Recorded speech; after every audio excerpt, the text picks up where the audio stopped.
جو شخص تمہارے ذہن میں چل رہا ہے تو کیا تم بھی اس کے ذہن میں چل رہے ہو؟ کبھی آپ نے محسوس کیا ہے کہ ایک انسان جو آپ کے پاس نہیں ہے، آپ کی آنکھوں کے سامنے نہیں ہے، مگر پھر بھی ہر لمحہ آپ کے دل و دماغ میں موجود رہتا ہے؟ ہر وقت اس کی یاد آپ کے ذہن میں رہتی ہے۔ ایسا محسوس ہوتا ہے جیسے وہ آپ کی سوچوں کی فضا میں ہر وقت سانس لے رہا ہو۔ آپ دن کی روشنی میں، رات کے اندھیرے میں، تنہائی کی گہرائی میں بس اسی کے ہونے کا گمان کرتے ہیں، اور حیرانگی کی بات تو یہ ہے کہ جب آپ اس کے بارے میں سوچتے ہیں تو دل کے کسی کونے میں ایک امید جگمگاتی ہے کہ شاید وہ شخص بھی آپ کے بارے میں سوچ رہا ہو۔ یہ کوئی عام بات نہیں ہے، یہ روح کا رابطہ ہوتا ہے جو ذہنی فاصلے کو مٹا دیتا ہے۔ یہ احساس اس وقت اور بھی پہلے سے زیادہ گہرا ہو جاتا ہے جب اچانک کسی خوشبو کو محسوس کرے جو اس شخص کی یاد دلائے، یا پھر بے وجہ دل پر خوشی کا ایک ہلکا سا لمس آ جائے۔ ایسا لگتا ہے جیسے کہیں دور سے کوئی آپ کے لیے دعا کر رہا ہو۔ کبھی آپ کو اس کی یاد دل کے پردے پر یوں ابھر کر ملتی ہے جیسے کل کی بات ہو، جیسے وقت بالکل تھم گیا ہو، اور کبھی آپ کی زبان سے اس کے لیے بے ساخت دعا نکل آتی ہے۔ نہ ارادہ ہوتا ہے، نہ اشعور، بس دل کی گہرائیوں سے نکلی ایک خاموش التجا۔ جانتے ہیں محبت رابطے کی محتاج نہیں ہوتی، احساس لفاظ کی پابندی مانگتے ہیں۔ دلوں کے درمیان جو بندھن ہوتا ہے وہ نہ آنکھوں سے نظر آتا ہے، نہ ہاتھوں سے چھوہا جا سکتا ہے، مگر وہ سب سے زیادہ سچا ہوتا ہے۔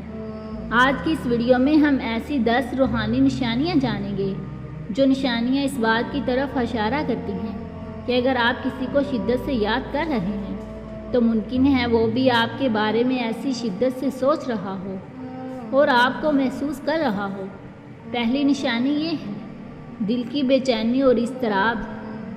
یہ وہ لمحہ ہوتا ہے جب آپ کا دل اچانک بے قرار ہو جاتا ہے، جیسے کوئی کمی یا کچھ چھوٹ گیا ہو۔ اگر یہ کیفیت خاص طور پر بار بار ہو اور آپ کا ذہن صرف ایک ہی شخص کی طرف جائے تو یہ اس بات کی علامت ہے کہ وہ شخص آپ کو شدت سے یاد کر رہا ہے۔ یہ چینی کوئی عام فطری کیفیت نہیں ہوتی، بلکہ یہ اندرونی توانائیوں کی کشمکش کا نتیجہ ہے۔ روحانی پہلو دل کا اضطراب اکثر روحانی سگنل کی صورت میں ظاہر ہوتا ہے جو آپ کو بتاتا ہے کہ کہیں نہ کہیں کوئی آپ سے جڑا ہے۔ دوسری نشانی یہ ہے خوابوں میں اس شخص کا بار بار آنا۔ اگر کوئی شخص بار بار آپ کے خوابوں میں آ رہا ہے تو محض اتفاق نہیں ہوتا، خاص طور پر اگر وہ خواب واضح ہوں اور آپ کی نیند سے جاگنے کے بعد بھی ذہن میں تازہ رہیں۔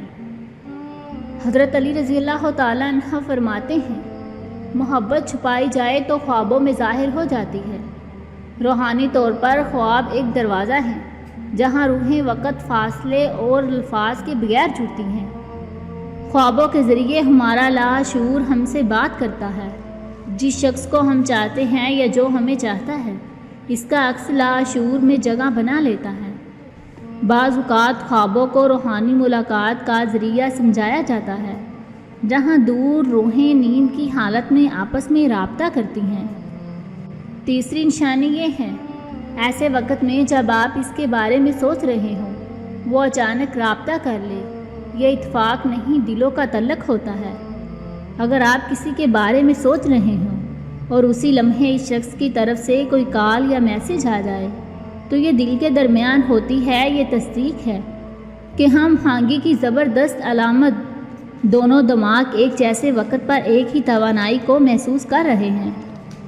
چوتھی نشانی یہ ہے بے وجہ خوشی یا سکون کا احساس، بغیر کسی ظاہری وجہ کے جب دل کو سکون یا خوشی محسوس ہو، جیسے آپ کو کسی نے دعاؤں میں یاد کیا ہو، تو یہ محض اس شخص کے دل سے نکلے جذبات کا نتیجہ ہے کہ اس کی دعا آپ تک پہنچتی ہے اور دل کو سکون محسوس ہوتا ہے۔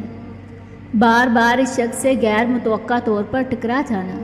اگر آپ بار بار اس شخص کے سامنے آ رہے ہیں یا وہ خود بار بار آپ کی راہوں میں آ رہا ہے تو یہ تقدیر کی حرکت ہو سکتی ہے، اللہ کی طرف سے ایک اشارہ ہے۔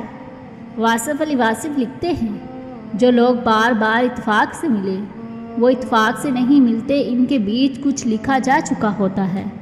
پانچویں نشانی یہ ہے بار بار اس کا ذکر ہونا۔ کبھی کبھی کسی کا نام، آواز یا ذکر بار بار آپ کے گرد گونجتا ہے، حتیٰ کہ آپ نے اس بارے میں کچھ بھی نہ کہا ہو۔ یہ کائناتی رابطے کی نشانی ہو سکتی ہے۔ یہ خیال بھی کہ جب کوئی شخص کسی کے بارے میں شدت سے سوچ رہا ہوتا ہے تو کائنات اسے آپ کے قریب لانے کے لیے اشارے بھیجتی ہے۔ چھٹی نشانی یہ ہے، پرانی ملاقاتیں یا پرانے جملے یاد آنے لگتے ہیں۔ جب آپ کسی کی پرانی باتیں، ملاقاتیں یا وہ جملے جو اس نے کہے تھے اچانک یاد کرنے لگے تو یہ اس بات کا اشارہ ہے کہ اس شخص کے ذہن میں بھی وہی لمحات زندہ ہیں۔ یہ دلوں کی اہم ہنگی کا ثبوت ہوتا ہے۔ ذہنی رابطہ یا ٹیلی پیتھی، اگر آپ کو بار بار ایسا لگے کہ وہ شخص آپ کی باتوں کو محسوس کر رہا ہے یا آپ اس کی سوچوں کو بغیر کہے سمجھ لیتے ہیں تو یہ ٹیلی پیتھی کہلاتی ہے۔ ذہن سے ذہن تک کا رابطہ صرف جذباتی نہیں بلکہ روحانی سطح پر بھی ہوتا ہے۔ ساتویں نشانی یہ ہے، روزانہ کسی محسوس وقت پر آپ کو ایک شخص کی یاد آئے، جیسے ہر رات 11 بجے یا ہر صبح اٹھتے ہی، تو یہ اس بات کی نشانی ہے کہ شاید وہ بھی اسی وقت آپ کو یاد کر رہا ہے۔ یہ وقت ایک روحانی لنک بن جاتا ہے جو دلوں کو دلوں تک جوڑتا ہے۔ ساتویں نشانی یہ ہے، اس شخص کی خوشبو محسوس ہونا۔ بعض اوقات جب کوئی شخص آپ کے آس پاس نہیں ہوتا لیکن آپ کو اس کی ایک محسوس خوشبو آتی ہے۔ بعض اوقات جب کوئی شخص آپ کے آس پاس نہیں ہوتا لیکن آپ کو اس کی محسوس خوشبو آتی ہے، جیسے پرفیوم یا کپڑوں کی خوشبو، تو یہ روحانی موجودگی کی علامت ہے۔ آٹھویں نشانی یہ ہے، دعاؤں میں خود بخود شامل ہونا۔ جب کوئی شخص ہر سجدے، ہر دعا، ہر رات اللہ کے سامنے آپ کے دل میں آ جائے تو یہ صرف یاد نہیں، یہ روح کی پکار ہے۔ اگر کسی خاص لمحے آپ کے دل سے اس کے لیے بغیر کسی ارادے کی دعا نکلے تو یہ روح کی گواہی ہے کہ آپ اس سے جڑے ہوئے ہیں اور وہ شخص بھی آپ کے لیے کچھ نہ کچھ محسوس کرتا ہے۔ یہ دعائیں اکثر دل سے دل تک پہنچتی ہیں اور جذباتوں کی زنجیر کو مضبوط کرتی ہیں۔ نویں نشانی یہ ہے، اس شخص کا آپ کی پوسٹیں، باتیں یا چیزوں پر مسلسل نظر رکھنا۔ اگر وہ شخص آپ کو براہ راست کچھ نہ کہے لیکن سوشل میڈیا پر یا محفل میں آپ سے جڑی ہر بات کو جانتا ہو تو سمجھو آپ اس کے دل کی آواز ہو۔ 10ویں نشانی یہ ہے، اللہ کی طرف سے دل میں یقین پیدا ہونا۔ کبھی کبھار اللہ دل میں ایک خاموش سا یقین رکھ دیتا ہے کہ ہاں وہ بھی تمہیں چاہتا ہے۔ یہ یقین دعا سے، صبر سے اور انتظار سے پیدا ہوتا ہے۔ قرآن کہتا ہے یقیناً وہ دلوں کے رازوں کو خوب جاننے والا ہے۔ اگر یہ نشانیاں آپ کی زندگی میں ظاہر ہو رہی ہیں تو رک جائیں اور اپنے رب سے دعائیں کریں۔ کبھی محبت فقط امتحان ہوتی ہے اور کبھی محبت اللہ کی طرف سے بھیجا گیا ایک انعام ہوتی ہے۔ اگر آپ کو میری یہ ویڈیو پسند آئی تو ویڈیو کو لائک کریں، میرے چینل کو سبسکرائب کریں اور کمنٹ میں آمین ضرور کہیے۔ جزاک اللہ خیر۔